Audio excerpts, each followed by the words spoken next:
We've arrived at the full moon moment, a luminous threshold where what was once hidden comes fully into view. This Capricorn full moon is a time of culmination of emotional maturity and structural truth. If Cancer asked us to build an inner sanctuary, Capricorn asks us, what structures are you building in the world? And are they truly yours? If the new moon was the seed and the first quarter moon was the tension that tested our commitment, the full moon is the mirror. It reflects what is clearly, unflinchingly, and asks us to witness it all. This is the phase of illumination, not just outer clarity, but inner recognition. It's a moment of emotional culmination, spiritual reckoning, and the truth made visible. If we want to see it, of course. This full moon sits on the Cancer-Capricorn axis, the foundational polarity of inner feeling and outer function. Home and roots on one side, responsibility and purpose on the other side, softness and structure. And in this moment, we are called to bridge both of them.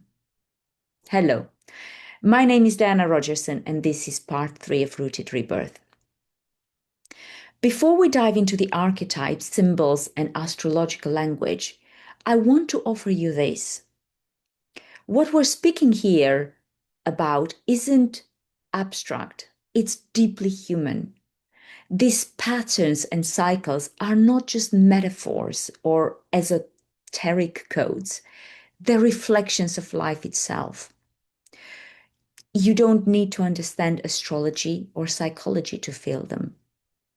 The language I use, whether it's astrological, psychological, or mythopoetic, is just one way of articulating the lived experience we all share. These are simply tools to help us remember, to name what we already know in our bones. You might resonate more with story than with stars, more with science than spirit. But the current unfolding affects us all, just like the moon shapes the ocean tides, whether or not we're watching.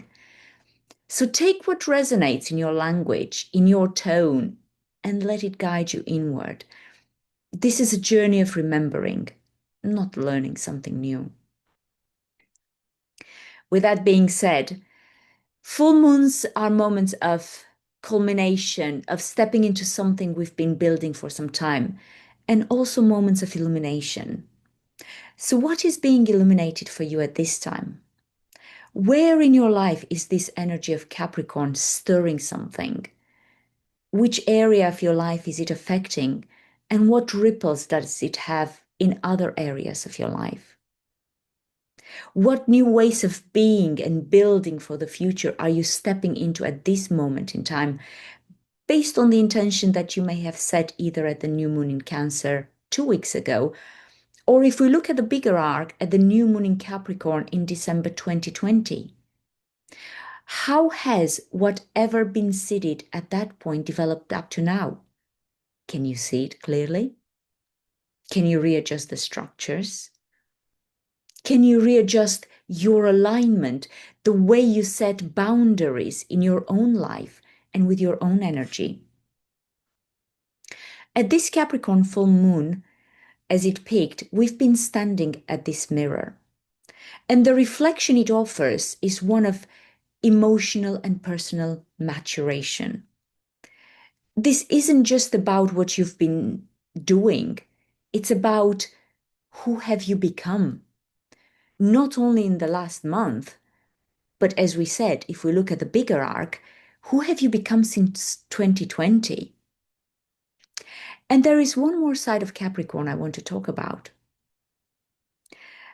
On the eve of this Capricorn full moon the other day, as the day ended, as I was checking my diary, I realized it would have been the birthday of a dear friend that passed away 18 and a half years ago, on the Capricorn solstice, on the longest night, around what would have been the Capricorn new moon that December. This took me into the spiral of remembrance and love. I lighted a candle. I took my photo albums out, and I remembered smiles, hugs, laughter, advice in hard times, moments we spent together, challenges we both went through and talked about together. So on the eve of Under the Light of this full moon, I remembered her. And it feels fitting. Capricorn is the sign of strength, of resilience and quiet wisdom. And it mirrors so much of who she was. And the moon, full and luminous, reminded me that even what seems far away can still light up my world. Sometimes people enter our lives unexpectedly. They stay for what may seem like just a moment, but their impact resonates through us forever. It's the same with events that seem to happen unexpectedly, but leave their marks in history. One killing here, one suppression there. My friend was one of those rare souls, a fleeting presence, but a lasting imprint. And this brings me to one aspect of Capricorn that is not talked about that much, and that is legacy. Capricorn doesn't just build for now, it builds for the future, for the day we will not actually be here to see. So, what is the legacy we leave behind? Up to now, we've created a legacy of war, control, power over, silencing, persecution. Sometimes it feels we have short breaths of stability and peace in a history of warfare, abuse, and destruction. Is this the legacy we want to continue to leave behind us? Remembrance isn't about clinging to sorrow, to our mistakes, or to our choices in the past. It's about carrying the love forward, changing our choices, reinventing ourselves, letting go of the ego today to become something greater tomorrow. This is the moment of transcendence. And just like my friend lives in my memories, in the stories I tell, in laughter, in silence, in the stars, and in the way I show up for others. Under this full moon, we are asked, how is your memory going to live tomorrow? What is the legacy you leave behind? And on a bigger scale, what will endure? And what are we collectively building that's truly worth it? Capricorn shines a light on our legacy, on the passing of time, on the question, what will I do with the time I have left? It is sobering, yes, but it is also clarifying. When my husband began working with a Greek shipping company a while ago, he encountered something remarkable. Powerful, capable women at the helm of major businesses, women leading entire shipping empires with strength and clarity. One day he asked me, why are there so many successful women in Greece? Why does it seem so natural here? I smiled and I said, because they grew up with goddesses. In the Greek pantheon, the divine feminine isn't passive or ornamental. It's fierce, wise, and deeply capable. These were not docile figures. Think of Athena, goddess of wisdom and war strategy, or Artemis, who's the Greek equivalent of the Roman name I carry. Artemis, sovereign of the wild, protector of young women, and never defined by a man. Then there's Eris, a favorite of mine, goddess of discord, who dared to provoke the gods and catalyze the Trojan War, not out of malice, but because she refused to be excluded. Even Hera, often painted as jealous, was a matron of power and political cunning in her own right. When your mythology gives you strong, unapologetic feminine archetypes, it's no surprise that modern women raised in that lineage walk with inherited confidence. These goddesses didn't ask for permission. They shaped stories. And perhaps that's exactly what these women in Greece are doing today. Let's take this exploration further, because just like in psychology, when you understand the root cause of a pattern, you are able to rewrite it and change it. The archetypes most of us recognize and unconsciously draw from today, heroes, rulers, gods, mothers, are largely shaped by the Greek and Roman pantheons. These mythologies didn't just give us gods, they gave us models of power for gender roles, for moral virtue and domination, really. And they came to prominence during the height of the Greek and later Roman empires. Civilizations that, while brilliant in so many ways, were also built on systems of conquest, hierarchy, and control. These cultures didn't just shape art and architecture, they laid the psychological and political foundation of the Western world. The Roman Empire, in particular, solidified the shift from polytheistic, earth based spirituality into a centralized, monotheistic institution. With the Council of Nicaea in 325 AD, multiple streams of early Christianity, diverse, mystical, often inclusive of feminine spiritual wisdom, were collapsed into a singular doctrine. The result? A hierarchical religious structure that mirrored the imperial system it grew out of. And over time, this severed many people from their inner divinity, from their intuition and connection to the sacred feminine. The goddess, in her many forms, was either erased, demonized, or domesticated. What was once revealed became reviled. The legacies of that erasure are still felt today in how we treat women, the earth, the body, and our emotions. If wars still waged in the name of God, in the collective fear of softness, surrender, and the wild, in the mysterious aspects of the psyche. What if the three major religions of our world today paused long enough to recognize that they share common roots, archetypes, figures, and symbols woven through time? Perhaps we wouldn't be so quick to kill another, to divide and destroy. We often speak of evolution as progress.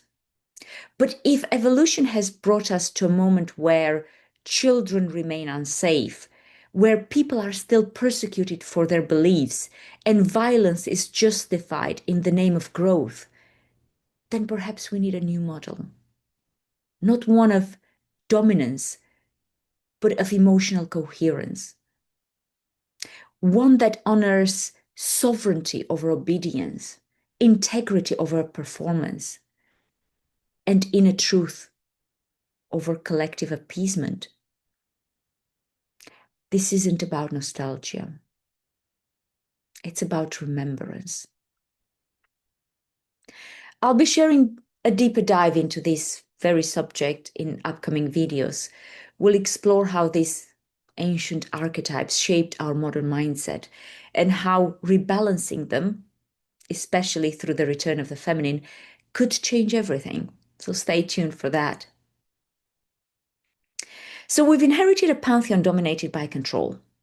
Our mythologies, shaped by the Roman and Greek empires, offered archetypes of war, conquest, domination, and even today, we unconsciously live by these models. But these weren't the only archetypes. Picture this. Before the Roman emperors, before the Greek gods carved their names in marble, before the age of Aries blew its horns of conquest across the known world, there was another archetype. Capricorn was once Inky, the great mother in the Sumerian pantheon. She was not the cold father of top-down rule, but the source of life itself. A generative force, a mountain of wisdom, a container of cosmic order born of love. She was structure, yes, but sacred structure. Boundaries as a form of care, discipline as devotion. But her story was buried.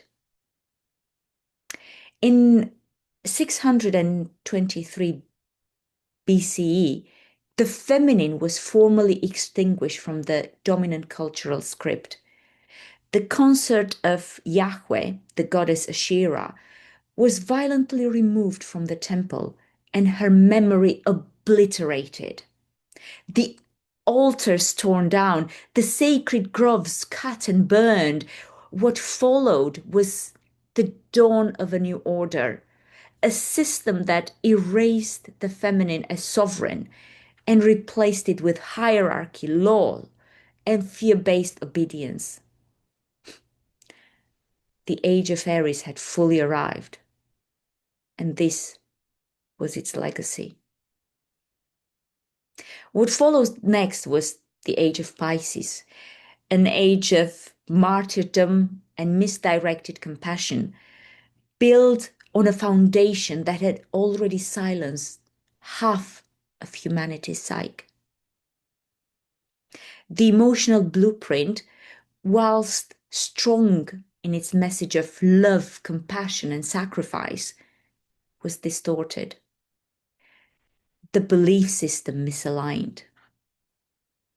As Bibhudev Mishra explores through his work in the processional cycle, we are now at the close of a long arc, one seated in disconnection and culminating in a choice: to repeat or to rewrite.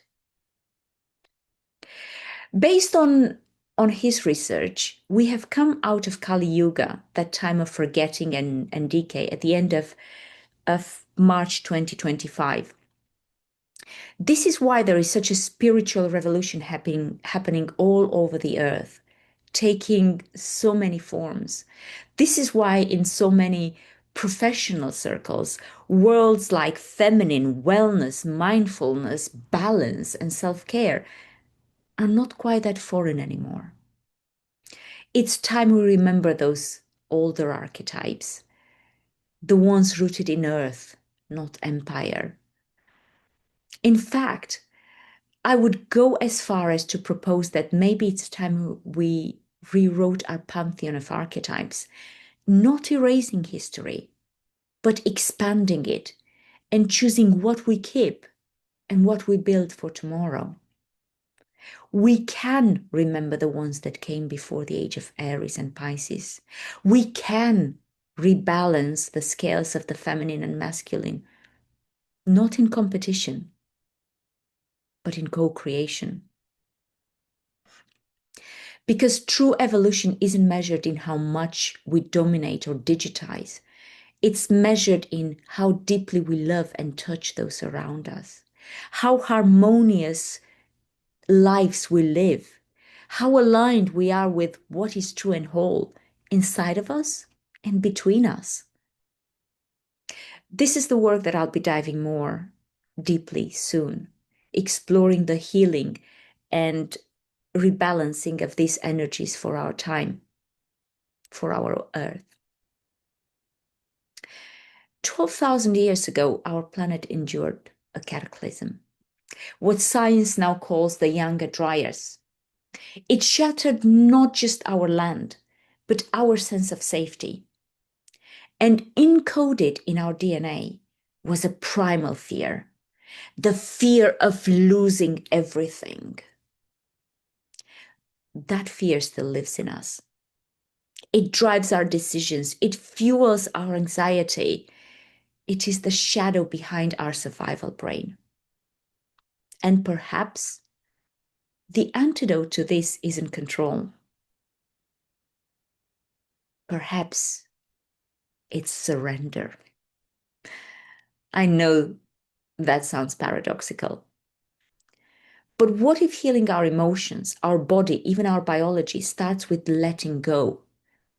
Not of action, but of attachment. We fear death above all, and yet our obsession with avoiding it often keeps us from truly living. In psychology, there are two powerful visualization techniques, often used to shift perception and rewire the nervous system. We have the base case scenario, and yes, you guessed it, the worst case scenario. The science behind this is simple yet profound. When we imagine vividly, our brain doesn't distinguish between imagination and reality. This is the neurological foundation of belief rewiring and manifestation, actually. So I invite you into a gentle, courageous practice. Find a quiet space, close your eyes, and begin to imagine your worst case scenario.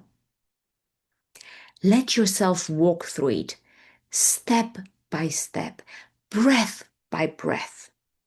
Notice the textures, the smells, the sounds. Let your body feel the emotional weight.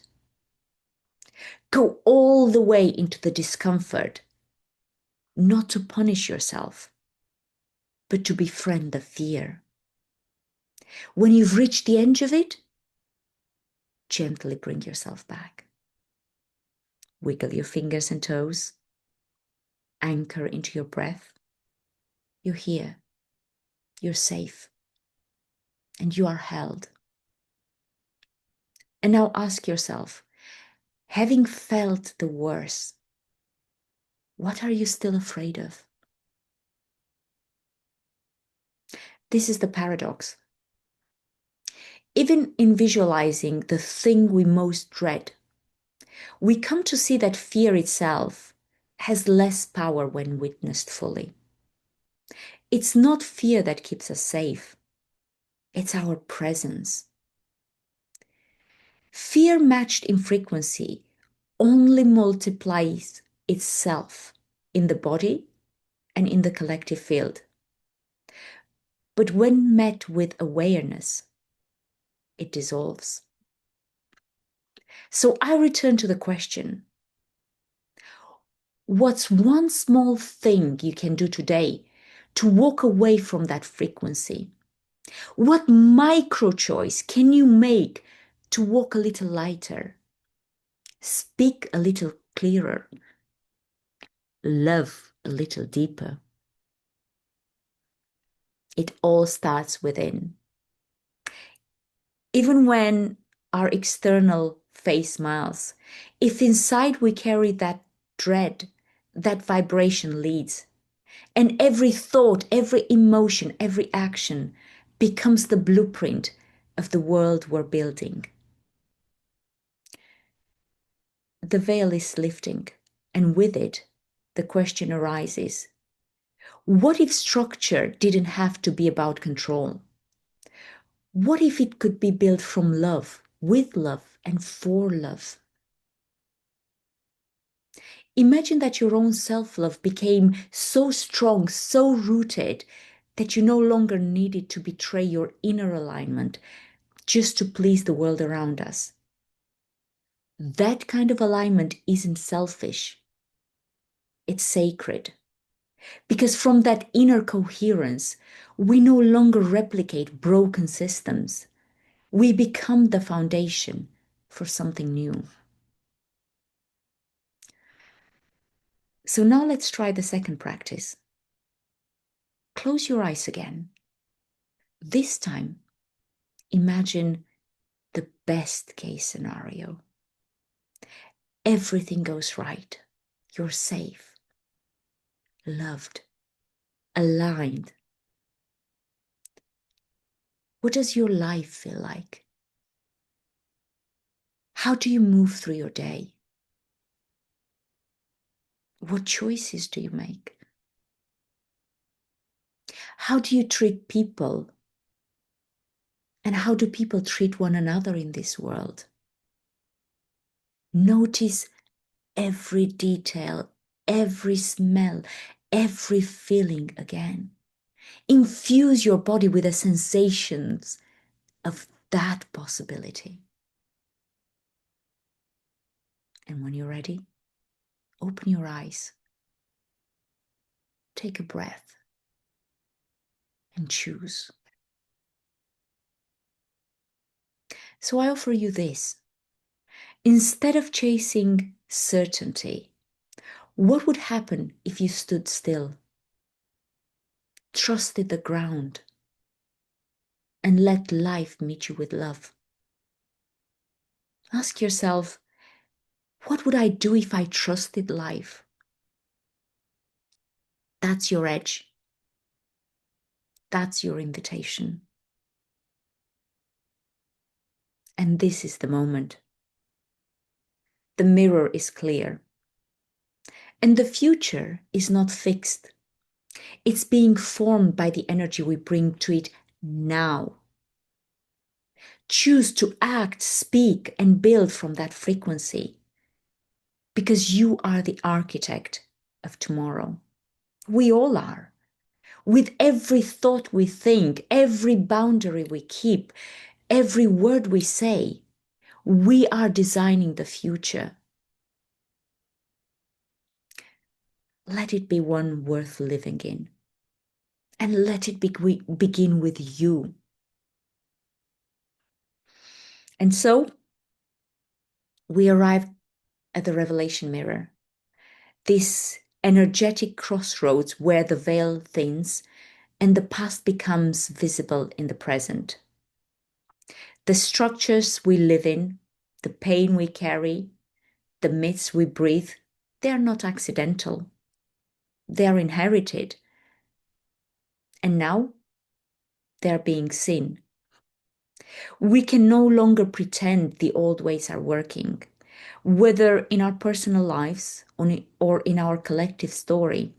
The top-down structures, the fear-based obedience, the relentless pursuit of power and perfection, they're fracturing. The mirror invites clarity. It invites accountability. And it invites the question, what are we building now? And what kind of tomorrow will it create? Is it rooted in fear or love? Because we cannot build a future from the bones of broken mythology. We cannot do the same things and expect new outcomes. If we want a world where every child, woman, and man is safe, seen, and nourished, then we must start by walking differently. Even if just a little. Even if just today. That might mean forgiving. It might mean releasing control. It might mean standing taller in your truth. And it always means coming back into alignment. At the beginning of this lunar cycle, we enter through the gateway of Cancer, the sign of vulnerability, emotional memory, and the sacred task of building inner safety. Astrologically, Cancer rules the fourth house, home, family, roots, and the ancestral inheritance we carry, both seen and unseen. It's here that the journey of the inner child begins. In Cancer, we are like the child learning to differentiate from the mother, to stand in the I in a world of others. It's a stage of emotional dependency where safety is often sought externally. But this also lays the groundwork for a deeper process, the slow cultivation of emotional sovereignty. As the moon reached its fullness in Capricorn, opposite Cancer, on the wheel and the ruler of the 10th house of purpose and public life, we're invited into emotional maturation. Capricorn is the archetype of the elder, the mountain goat who climbs steadily, bringing wisdom from the depth of the sea to the highest peak. And here we're asked, can we respond to life not from our unhealed child, but from our emotionally integrated adult? From a shamanic lens, Capricorn doesn't simply ask us to build careers or reputations. It asks us to build and to construct temples of meaning, structures in the world that are anchored in soul integrity. This requires us to refine our triggers, our projections, and our patterned responses. It demands maturity, not rigidity, integrity, not performance. But we can't do this if the inner child is still unseen. That's why healing the root, Cancer, is essential to building the tower, Capricorn. Psychologically, this mirrors what we know about development. Between the ages of 0 and 7, we internalize our environment through attachment, imprinting, and survival strategies. Whichever of the four roles we take in life, whether we become the carer, the rebel, the achiever, or the invisible one, these roles served us to keep us emotionally safe in a system that may not have known how to meet us. But what kept us safe then may now be holding us back. Attachment theory teaches us that early relationships shape the blueprint for how we give and receive love, how we handle conflict and view our own worth. Our emotional coping mechanisms, shaped in childhood, often continue unconsciously until we bring them into awareness and offer them something new: safety, support, and reparenting. We are being asked now not just to revisit the inner child, but to raise him or her lovingly into emotional adulthood. From there, we can build lives and legacies not from fear or survival, but from coherence, from aligned action and right relationship with ourselves, with others, and with the world. It's interesting that at this full moon, the symbolic language of the Sabian symbols offers profound mirror for the collective invitation we're undergoing. The moon in Capricorn 19 carries the image of a 5-year-old child carrying a big bag filled with groceries. The theme here is of premature responsibility. This speaks to the deep emotional weight many of us carry, often from far too young, when we've been asked to grow up quickly, to be responsible before we were ready, to take on burdens that were never really ours to begin with. In the modern age, this pressure has only intensified. We're accelerating towards a collective shift, And the sheer pace of information, expectation, and self-development can feel like a kind of energetic overload. This symbol reminds us that yes, challenges grow us, but without discernment, they can also exhaust us. The deeper invitation is not to avoid responsibility, but to hold it wisely, without losing our inner child to the pressure of performance.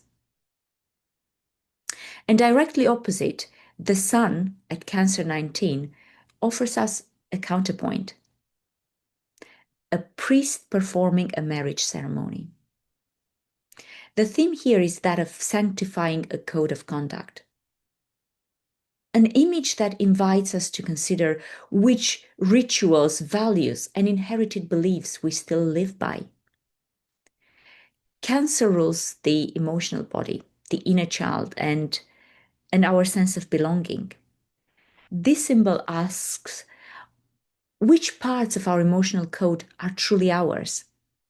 Which have we accepted without question? And how can we now internalize or ritualize a new set of values? Ones that honor both our individuality and our place within the whole. Together, these two symbols form a sacred polarity. The child carrying the groceries is not just the metaphor for burdens, it's the living echo of early imprinting, the roles we were asked to play, the emotional weight we internalized. And the priest sanctifying the union isn't just about societal approval. It's the symbolic marriage between our soul and our psyche, between the rituals of our past and the truths we're ready to embody now. This full moon invites us to pause and ask, what are we carrying that isn't ours anymore?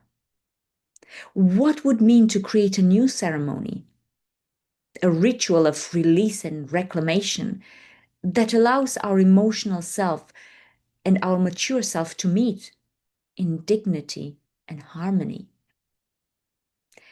It's a moment to recode, to sanctify our choices, to reparent our inner child, not just with compassion, but with sacred responsibility. Because the burdens of yesterday were never meant to define our tomorrow. And the intention of these polarities, responsibility and ritual, structure and softness, is how we become whole again. And this is why I've created a free inner child healing journey for those who want to do this healing work. And this is available from my website to help you begin or deepen this sacred integration work. You can find it under the free resources at inchargewellbeing.com. So if anything in this stirs something in you, take it as a signal. That's the point of resonance. That's where the work lies. Capricorn invites us to meet that challenge with grace, with resilience and responsibility. Not the kind that weighs us down, but the kind that lifts us up into who we were always meant to become. So I ask you again, what is being illuminated for you? Take time to observe, to attune yourself to what life and everything around you takes place and happens in your life, whether a conversation, a headache, a word spoken here, a trigger being activated there, a missed connection, a road closed is trying to show you. And then you have a choice. What are you going to do about it? What is the choice that you will make now from a mature emotional response? Not the response of the hurt inner child. This is where life reminds us about our free will, which we all have. The free will to make choices as a hurt, scared, abandoned, misunderstood 5-year-old, or as a healed, integrated, wiser, mature adult.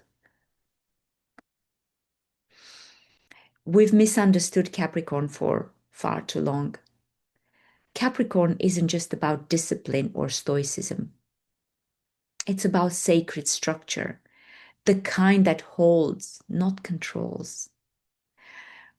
We need Capricorn to be rewritten from love, the structure to be a container for flow, the responsibility to be a vessel for joy, the discipline to be a dance with devotion. These are the new archetypes, and they're rising from the roots. This isn't just personal, it's planetary. Since the Jupiter-Saturn conjunction in Aquarius in December 2020, we've been seeding a new world, one where individuation and authenticity feeds the collective, not conform to it. And now, with this Capricorn new full moon, we're seeing, what have we built? What needs to be realigned? In the last few days, I've seen insight after insight emerge in the communities I'm part of, globally and simultaneously. The mycelial network of human awakening is alive. You're not alone in it. In this moment of global recalibration, a new kind of leadership is quietly taking root. It's a mycelial kind of leadership. It doesn't announce itself from stages or towers. It moves underground in networks of connection, nourishment, and mutual support. It thrives on coherence, not control. This is the kind of leadership I've been writing about more deeply in a recent LinkedIn article, where I explore how this model is already alive in our communities. Subtle, resilient, and revolutionary. So this full moon asks us to reimagine what structure means, not as rigidity, but as a sacred container. Capricorn, in its evolved form, is not the cold father of hierarchy, but the wise builder who knows that love is the strongest foundation. And it asks us, can discipline be sacred again? Can we hold structure not as a tool for domination, but as a vessel that holds space for the feminine to flow, to create and transform? The masculine doesn't need to control. It needs to hold with steadiness, presence, and integrity. And from that holding, a new balance can emerge. These are the deeper questions life is placing in our hands now. How do we build structures that support freedom? How do we lead without dominating? How do we grow networks that nourish instead of extract? Like the mycelium beneath the forest floor, true leadership now moves from the invisible, rooted in purpose, distributed in power, and alive in relationship. This is how we rewrite the Capricorn story, not by tearing it down, but by redeeming it from within. So I ask again, what is being illuminated for you? What are you carrying that is no longer yours? What do you want your legacy to be? And here I want to give you another perspective. At the time of this Capricorn full moon, something subtle yet profoundly significant is unfolding, not just in our lives, but in the actual heavens above us. If we look at where the planets actually are in the sky, the moon is not in Capricorn, but still traveling through the stars of Sagittarius. This overlay reveals a powerful undercurrent. While we may be called to restructure our physical lives, career, responsibilities, reputation, what's actually informing those structures is the unseen scaffolding of belief, our values, our stories, the truth systems we inherited or chose. Sagittarius, the seeker and philosopher of the zodiac, governs wisdom, meaning making, and the spiritual worldview. It teaches us that before we build anything in the external world, Capricorn, we must first examine what inner truths we're building upon, Sagittarius. Without that alignment, our outer efforts lack soul. They become hollow towers instead of temples of purpose. This perspective invites us into integration. It whispers, reform your beliefs if you want your reality to change. It's not just about doing better. It's about believing differently. If our Capricornian structures, our roles, careers, ambitions, are built from fear, from inherited definitions of success, or from outdated hierarchies, they will eventually crumble under the weight of inauthenticity. We've all heard stories of people achieving great external success and still feeling empty, depressed, and this leading sometimes, unfortunately, to tragic ends. But if those same structures are built from Sagittarius's gifts, truth, faith, coherence, they become sturdy enough to carry the future. If you want to integrate this insight, begin with reflection. What do I believe about success, safety, leadership, love? And where did these beliefs come from? Culture, family, fear? And what deeper truth wants to root in me now? The moon in Sagittarius in the sky asks us to illuminate the invisible architecture. It reminds us that our hearts are the blueprint and our minds are the compass. Then Capricorn gives us the bricks and mortar to build lives that are not only strong, but deeply aligned. When these two work in harmony, the structure becomes sacred, the mission becomes meaningful, and our outer lives finally begin to reflect the inner truth. But there's more.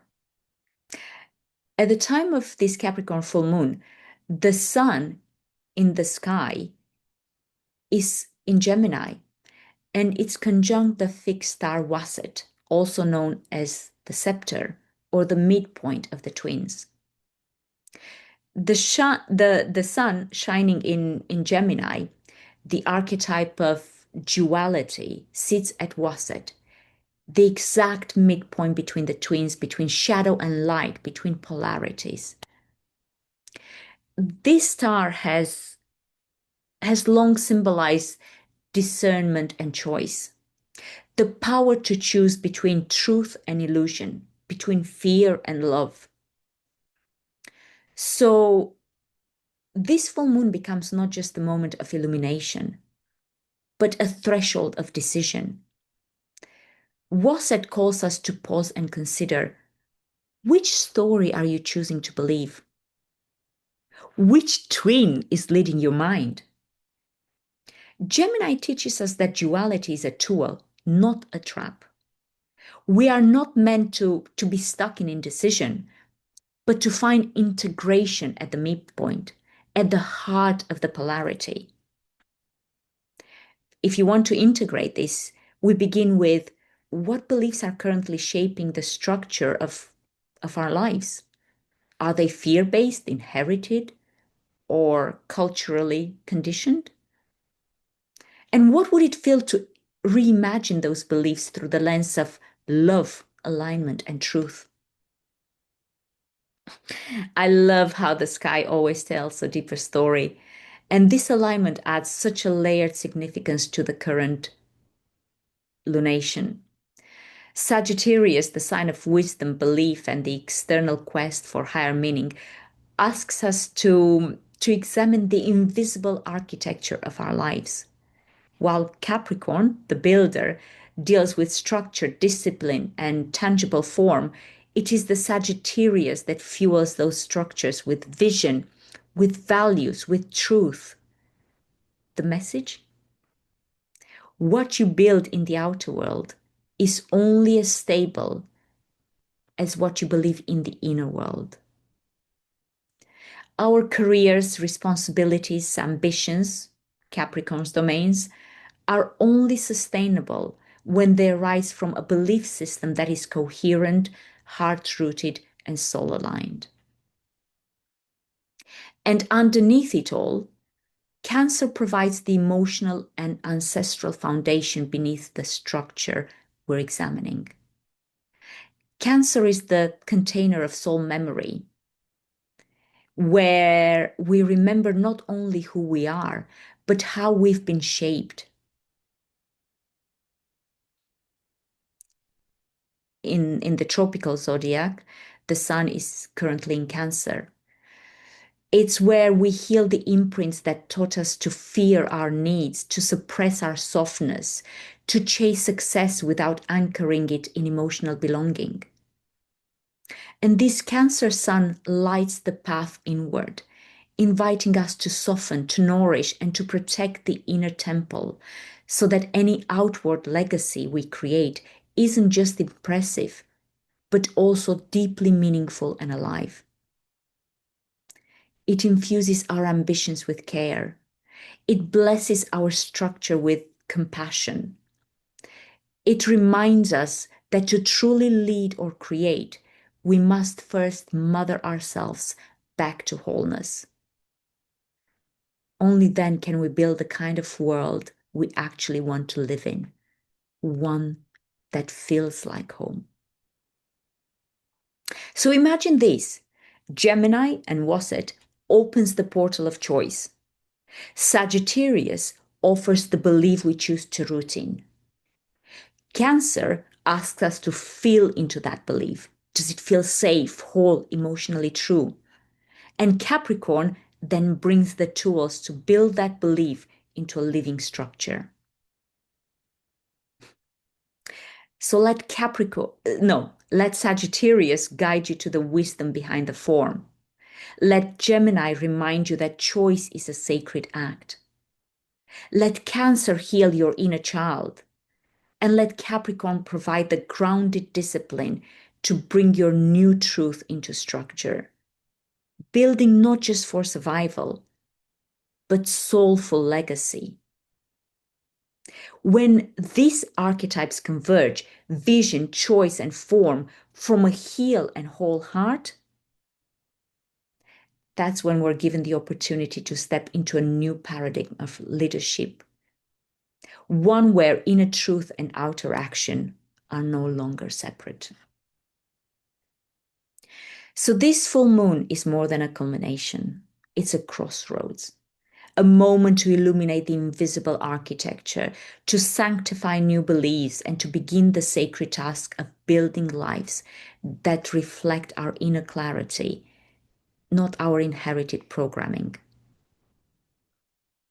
This full moon is not just a full moon, it's a mirror. And you have the power to meet your reflection, not with shame, but with sovereignty. And here we're given a helping hand. As Uranus brings its journey through Gemini, we are entering a revolution of the mind, an era where the way we communicate, learn, and understand ourselves and the world is rapidly evolving.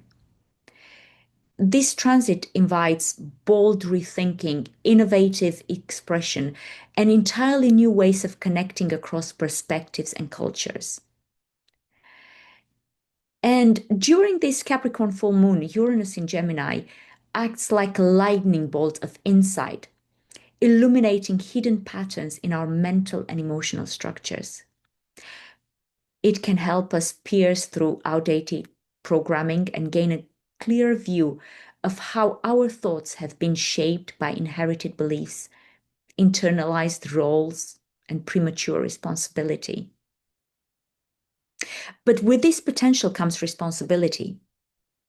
Because Uranus in Gemini, if left unchecked, can also fragment our focus, create information overwhelm, and pull us into dissociative loops of disconnection and ideological rigidity. As we use this moment to clarify and restructure our emotional foundation under Capricorn's mature lens, Uranus offers the brilliance, but we must bring the discernment, Gemini. This is something I'll be speaking more deeply in an upcoming video, exploring both the liberating light and the disruptive shadow of this transit. But for now, the invitation is to let Uranus awaken your awareness while Capricorn grounds your choices. So insight becomes integration, not just stimulation. So now I turn the question back to you one final time. What is your answer to all these questions? What choice will you make from here? And it's not to me you need to answer, but to yourself. I'd love, however, to hear your thoughts, your reflections, and your inner knowing, because this isn't a journey we walk alone. We are co-creating this future together. And it's here, through our own individuation and authentic alignment, that the Aquarian seeds planted at the great Saturn-Jupiter conjunction in December 2020 begin to strengthen their roots. That moment, so close to the Capricorn new moon, was a collective initiation. And we're now seeing the structures begin to form. Structures that honor both the sovereignty of the individual and the coherence of the whole. So if anything in this video moved you, resonated with your path, or offered a mirror to something unspoken inside, please consider liking, commenting, or sharing it.